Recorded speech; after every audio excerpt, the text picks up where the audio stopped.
নমস্কার বন্ধুরা, আমার নাম শুভশ্রী আর আপনাদের সকলকে আমার চ্যানেলে খুবই স্বাগত জানাই। শেয়ার করছি চিংড়ি মাছের একদম ভিন্ন স্বাদের রেসিপি, যা খুব ঝটপট তৈরি হয়ে যায়। ধনিয়া প্রন বা প্রন হারিয়ালি, এভাবে একবার চিংড়ি মাছ রান্না করবেন, বাচ্চা থেকে বড় সবাই চেটে পুটে খাবে। আমার চ্যানেল যদি ভালো লাগে সাবস্ক্রাইব, শেয়ার আর লাইক করতে কিন্তু ভুলবেন না। তো চলুন দেখে নিই কেমন করে বানাচ্ছি এই ধনিয়া প্রন বা প্রন হারিয়ালি।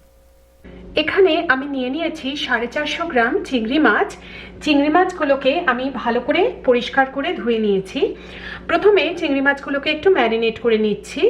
দিচ্ছি হাফ চা চামচ হলুদ গুঁড়ো, দিচ্ছি 1 চা চামচ নুন। সব কিছু এবারে ভালো করে মিশিয়ে আমরা এই চিংড়ি মাছগুলোকে 10 থেকে 15 মিনিট রেখে দেবো।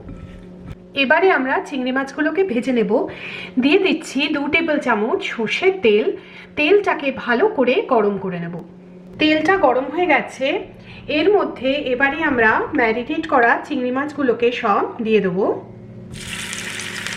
চিংড়ি মাছগুলোকে এবারে আমরা মিডিয়াম হাই ফ্লেমে 2-3 মিনিট ভেজে নেব। চিংড়ি মাছগুলোকে ভেজে নিয়েছি। এবারে এই ভাজা চিংড়ি মাছগুলোকে একটা পাত্রতে আমরা তুলে রাখবো। এবারে বানিয়ে নিচ্ছি একটা ধনেপাতার পেস্ট। নিয়ে নিয়েছি একটা মিক্সি, তার মধ্যে আমি দিয়ে দিচ্ছি 1 কাপ মতো ধনেপাতা,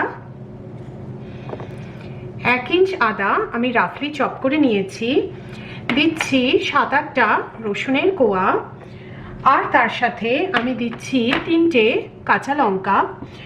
এবারে আমরা এটাকে একটা মিহি পেস্ট বানিয়ে নেব।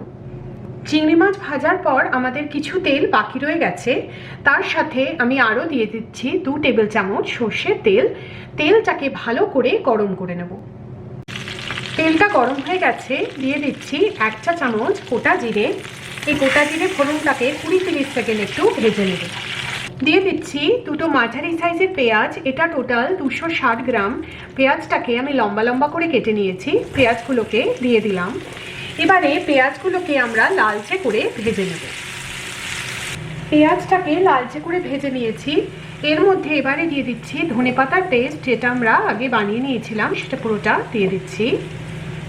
এবারে আমরা মিডিয়াম লো আছে এই ধনেপাতার পেস্টটাকে 3-4 মিনিট ভালো করে কষিয়ে নেব। ধনেপাতার পেস্টটাকে ভালো করে আমরা কষিয়ে নিয়েছি। দিয়ে দিচ্ছি 2টো মাঝারি সাইজের টমেটো, টোটাল 220 গ্রাম। টমেটোটাকে আমি ছোট কুচি করে নিয়েছি। তার সাথে দেব কিছু শুকনো মশলা, হাফ চা চামচ হলুদ গুঁড়ো, 1 চা চামচ কাশ্মীরি লঙ্কা গুঁড়ো, আর দিচ্ছি 2 চা চামচ ধনে গুঁড়ো। তার সাথে আমি আরও দিচ্ছি নুন স্বাদ মতো। সব কিছু 1-2 মিনিটের জন্য আমরা নেড়েচেড়ে নেব। এবারে ঢাকা দিয়ে মিডিয়াম থেকে মিডিয়াম লো আছে আমরা মশলাটাকে 5-6 মিনিট ধরে কষিয়ে নেব।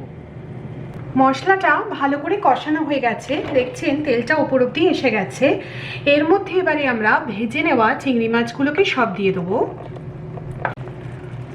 চিংড়ি মাছগুলোকে মশলার সাথে মিডিয়াম ফ্লেমে আমরা 2-3 মিনিট একটু কষিয়ে নেব। এর মধ্যে এবারে আমি দিয়ে দিচ্ছি 3টে কাঁচা লঙ্কা, আমি এটা ফ্লেভারের জন্য দিলাম। এবারে ঢাকা দিয়ে একদম লো আছে চিংড়ি মাছটাকে আমি আরও 4-5 মিনিট রান্না হতে দেবো। আমাদের দারুণ টেস্টি চিংড়ি মাছের এই রেসিপি এখন একদম তৈরি। ধনিয়া প্রন বা প্রন হারিয়ালি এভাবে একবার ট্রাই করবেন, ঝটপট তৈরি হয়ে যাবে আর স্বাদে কিন্তু অনবদ্য। একই রকম চিংড়ি মাছের রেসিপি আর কেন বানাবেন? এভাবে চিংড়ি মাছ একবার ডেফিনেটলি ট্রাই করুন। আমার চ্যানেল যদি ভালো লাগে সাবস্ক্রাইব একবার নিশ্চয়ই করবেন। আমার চ্যানেল দেখার জন্য আপনাদের অনেক অনেক ধন্যবাদ।